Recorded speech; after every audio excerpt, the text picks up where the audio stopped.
Uh, Good morning. It's been like 2 months since I've posted a video. Um, I don't know. I'm sorry. It's been 2026 is going to be my year, but it has not been my year yet.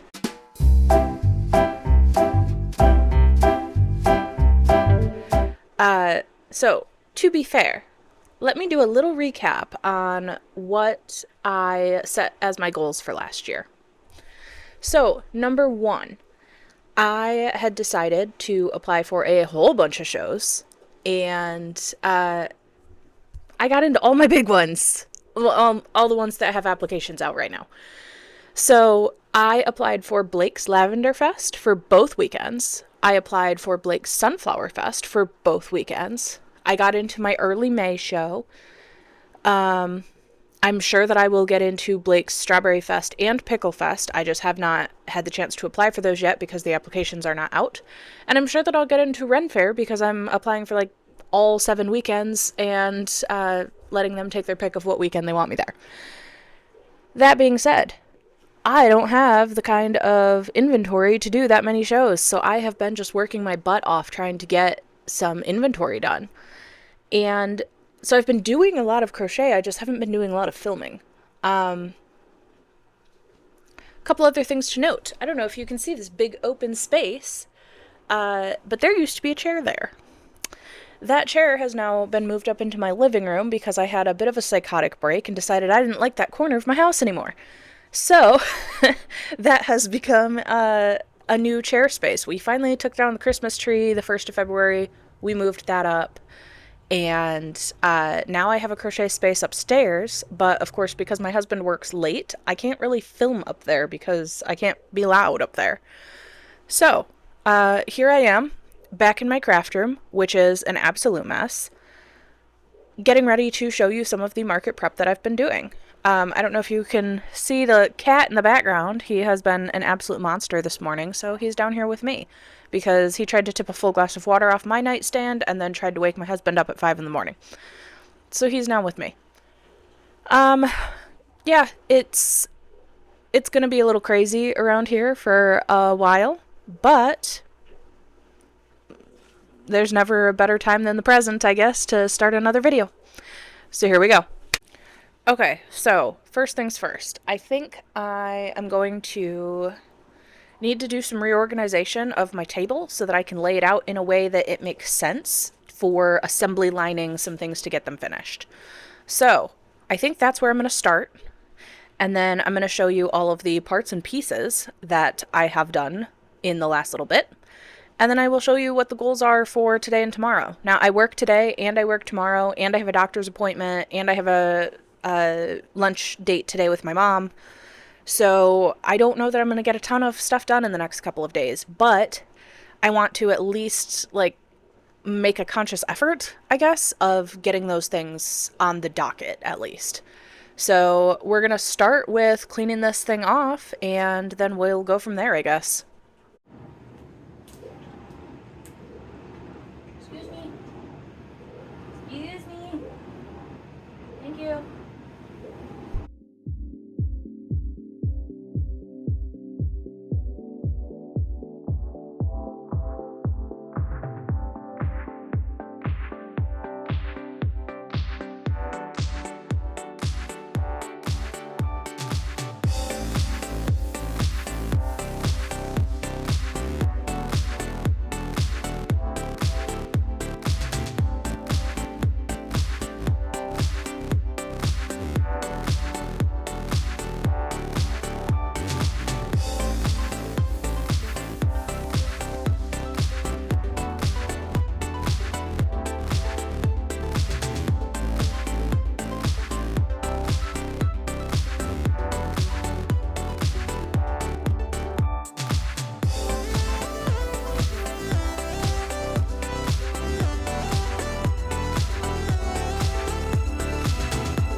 huge deep break, but how cute is this?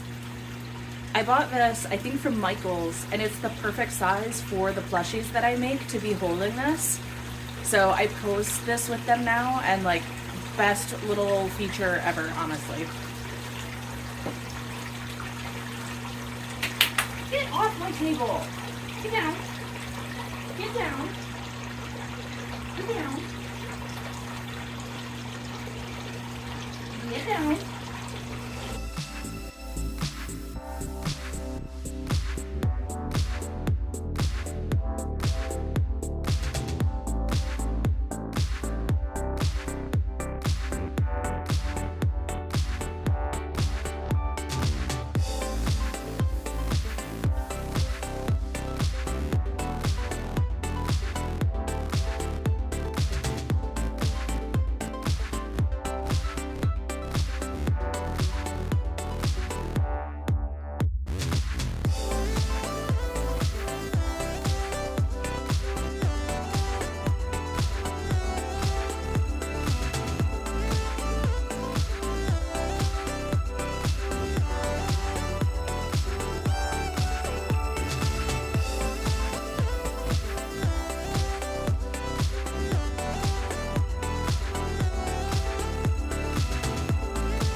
Okay, I feel like this is better. So, now, on my desk, I've got all of my partially completed ballerina bodies. I've got partially completed legs. I've got arms. Both of these I need to figure out what I'm doing with them because I don't have any more of this yarn to do ears. And this one, I forgot to stuff the body, so I might have to take it apart. And then everything over here, this is all the colors of yarn that I've been using for ballerinas, all in one place so that it's easy to grab. So I feel like now, this will be easier to like just go, go, go, you know? So, now that I am actually working on things in my craft room, which apologies if you can hear my laundry running, it's loud down here. Let's talk about a little bit of what's been going on in my life since last year, since I have literally not checked in with anyone. So, for those of you who saw my surgery journey last summer and how that really affected my craft shows, so I had surgery back in June. It was a left-sided pyeloplasty, where basically the tube that goes from my kidney to my bladder got super duper narrow and was causing liquid to back up into my kidney.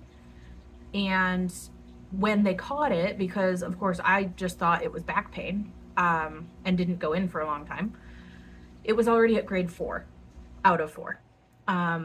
So they were a little bit worried about whether or not I would have a whole lot of kidney function left because they thought I had done a lot of damage. So, you know, we did test after thousands of dollar test.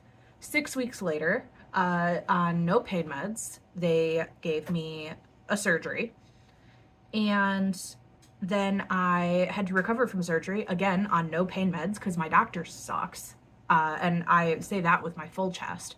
Any doctor that refuses to give you pain meds above Tylenol after stabbing 6 holes in your stomach is a terrible doctor.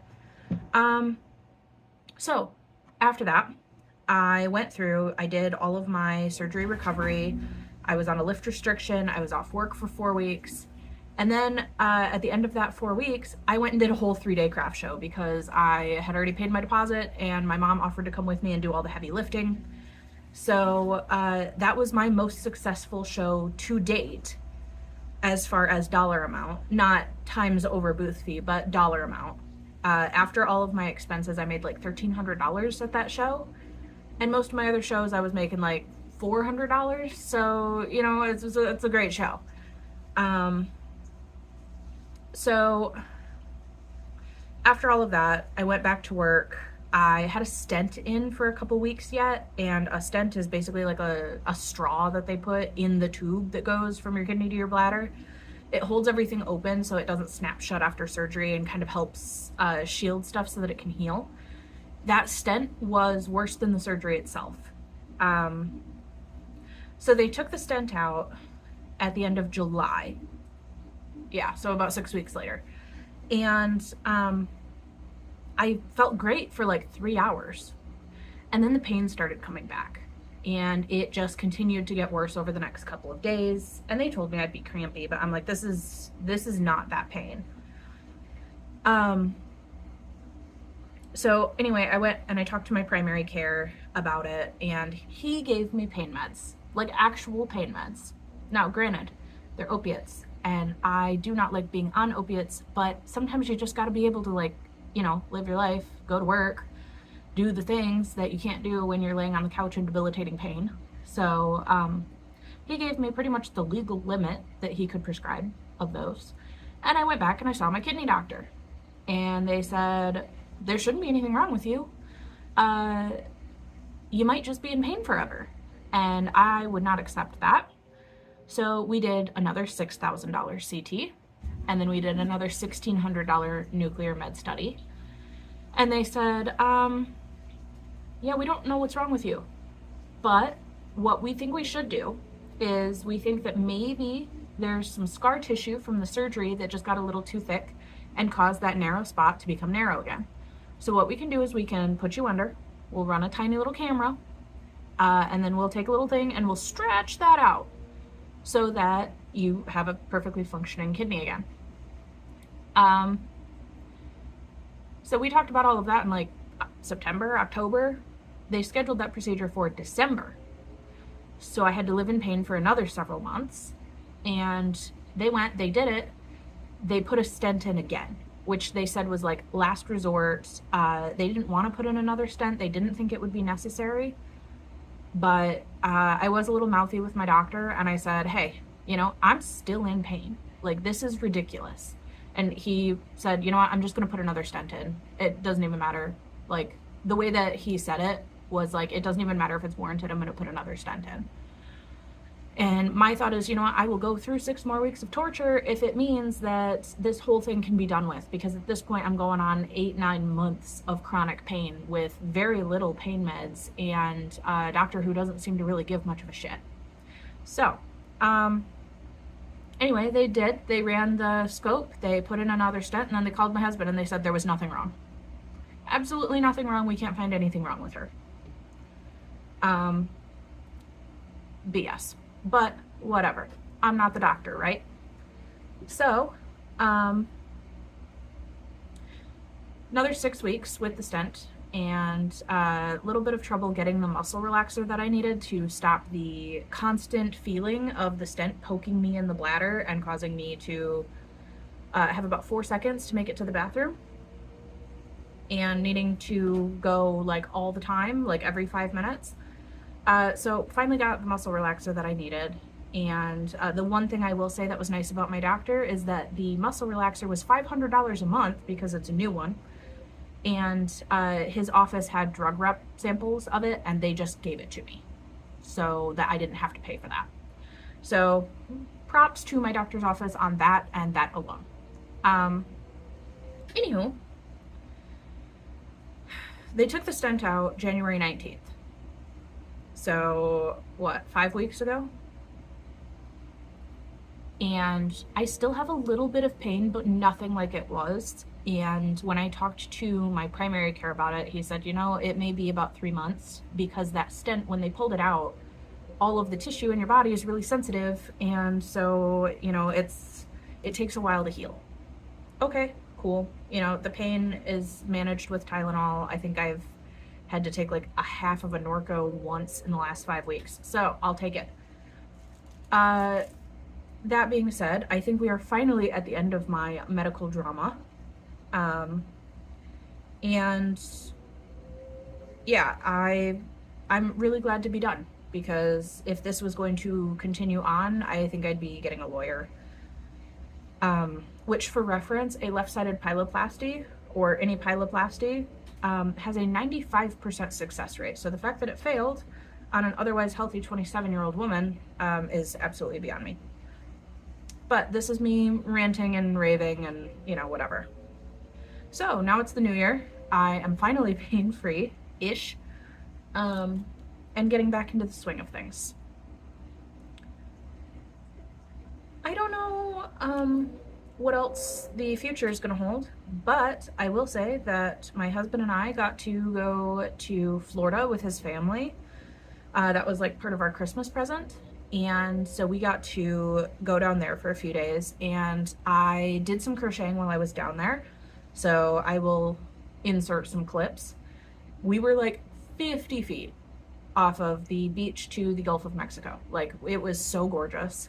And there were 10 of us. It was my husband, all his siblings, all their significant others, my mother-in-law, and me. So 10 total. It was great. And it was just really nice to like have a moment to just like chill after everything that went on last year. But now it's time to buckle down. So there we are, you know? Oh, another thing that I did for me, I don't know if you can tell in my face if you watched any of my previous videos, but I do feel like the swelling in my face has gone down. The swelling around the rest of my body has gone down, and I have lost some weight.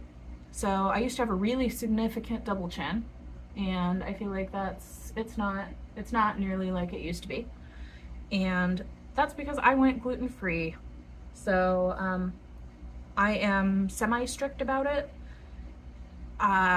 Any like super long ferment sourdough, like if I make a loaf of sourdough bread with my sourdough starter, I'm gonna still eat that, because the gluten has had time to digest and it's not as hard on my body.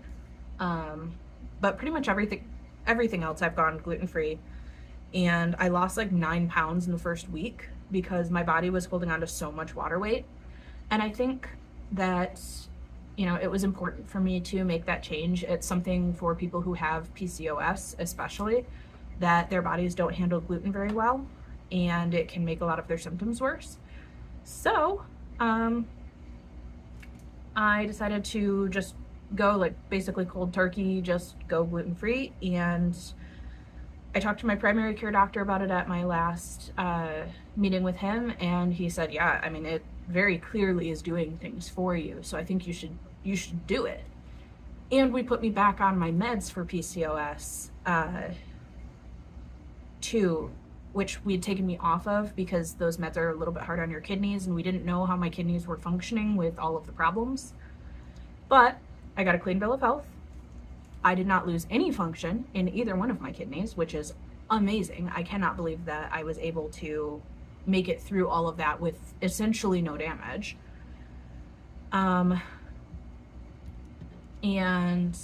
yeah, I'm good, you know?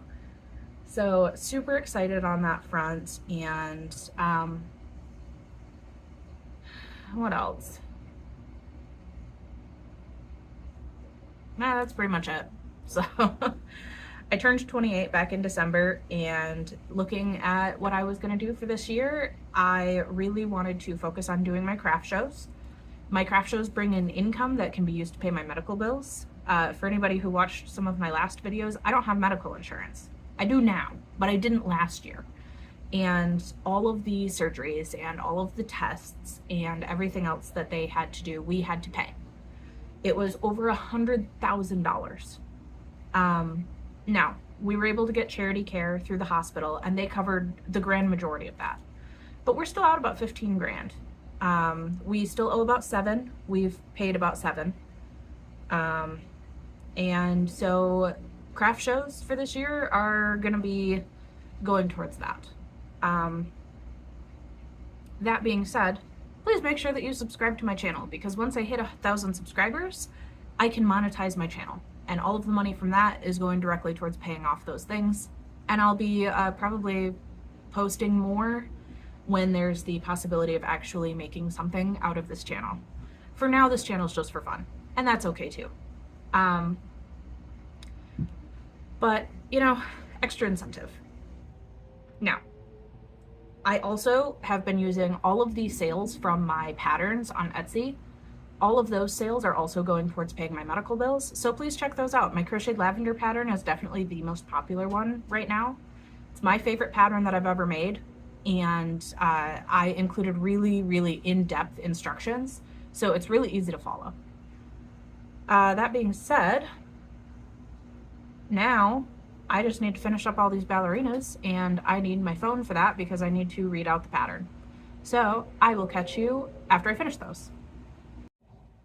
Okay, I have to leave to go to the lunch date with my mom, but here's what we got done. Number one, I wound the rest of that yarn into a ball because it was starting to fall apart and it was annoying me. I got the heads done on these two ballerinas. That's it. So, I got my craft room kind of cleaned up. I got the couple heads on the ballerinas that just need eyes and stuffed and then sewn together. I do have the arms. I still have to do ears for them, and I think I'm gonna do bunny ears because this is just such a pretty like carrot color. And then I do need to crochet on the skirts. But that is going to be a problem probably for tomorrow because I have to work at 3 and it's already almost noon and I'm probably not gonna have enough time to actually get everything done.